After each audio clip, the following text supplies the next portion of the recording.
out of control.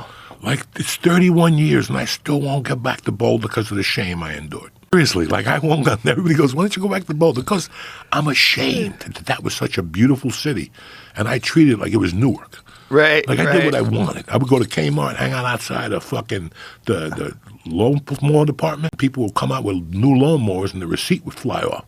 I'd get that receipt and go to Longmont and get that lawnmower for $400 and walk it up and go, my mother bought me this. I don't want it no more. I give them the receipt, and they give me $400 cash plus tax. Who does that? That fucking Toys R Us, I took that thing down by myself with those Jeffrey bucks.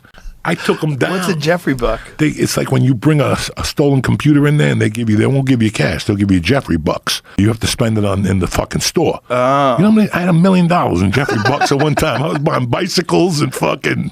I was an animal, and I feel really guilty about it today. I'm thinking of booking the Fox Theater in Boulder and doing because Ladizio's opening back up, my Italian joint. So they called and they said, we're opening back up. And I'm like, I'm thinking of doing Boulder, like Fox Theater. Just take my lumps, apologize, donate to something there, and just call it a fucking night. Because I still feel guilty, man. I'm old, but now I feel guilty about the damage. Put Boulder through fucking I got chased through the mall by security, and I'm throwing fucking CDs at them. I remember the Denver Broncos were playing Cleveland, and they those big playoff games. Do you remember those, Jamie? Yeah. Dog, I'm at the mall one day, and everybody's in the hallway looking at TVs. I'm like, who's minding the stores? Went into Radio Shack, and I popped out the fucking CD player, brand new one, and just put the quarter on it and walked out like nothing. Who does that, dog? That's animal, and I'm ashamed to admit this shit. It was like you said when you first went to Boulder the first time. You're like, this must have been a fucking grocery store for Joey Diaz. That's exactly what I said when I went there. And it was a shame. Everybody's they're so like peaceful and sweet. I brought chaos, and it was too much.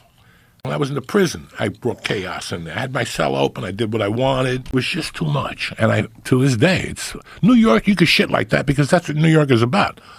I was a fucking piece of shit in New York, too, but I don't feel guilty about that. I still walk around the city now. But so many pieces of shit in New York. Yeah. You were unique in Boulder. It was unique, but in Boulder, they didn't have anything like me.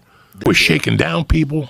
Some guy kept telling me, I saw you on A&E. Remember in the 90s and 80s, A&E was a mafia channel. Talked to Bill, whatever, talked about A&E, the Corleone family. This guy saw me one day. He's like, hey, you're the guy that's in the witness relocation plan. This is 89. This is way before Sammy and all those guys went in. This guy's telling me, you're a witness relocated guy, a little Italian guy. I saw you on A&E. You're George the Animal something from Boston. I'm like, dog, that's not me. Stop saying that. I already got problems in fucking Boulder. And you're telling people that I'm a witness relocated mafia guy.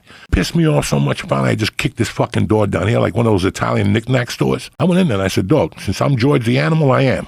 You're going to give me $200 a week. Bro, he started giving me $200 a week for like 3 weeks. Then he called to sit down with Antonio. Antonio's like, yeah, you got to keep paying him. And the guy closed up shop. Like 3 weeks later, I never saw him again.